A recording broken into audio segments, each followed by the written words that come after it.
కార్తీక మాసంలో పాడ్యం రోజున తెల్లవారుజామునే లేచి స్నానం చేసి అందుబాటులో ఉన్న ఏదైనా ఆలయానికి వెళ్ళి నేను చేయదలుచుకున్న కార్తీక వ్రతం నిర్విఘ్నంగా సాగేటట్లు అనుగ్రహించమని ప్రార్థించి సంకల్పం చేసుకుని ఆకాశదీపాన్ని సందర్శించుకోవాలి.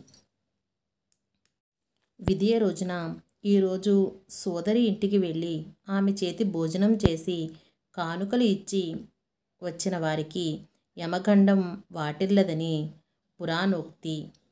తదియ అమ్మవారికి కుంకుమ పూజ చేయించుకోవడం వల్ల సౌభాగ్య సిద్ధి.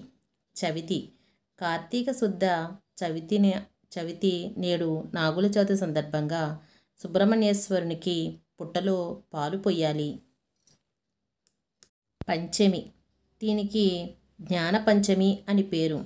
ఈరోజు సుబ్రహ్మణ్య ప్రీత్యర్థం అర్చనలు చేయించుకున్న వారికి జ్ఞానవృద్ధి కలుగుతుంది. షష్ఠి నేడు బ్రహ్మచారికి ఎర్రగళ్ళ కండువ దానం చేస్తే సంతాన ప్రాప్తి కలుగుతుందని ప్రతీతి.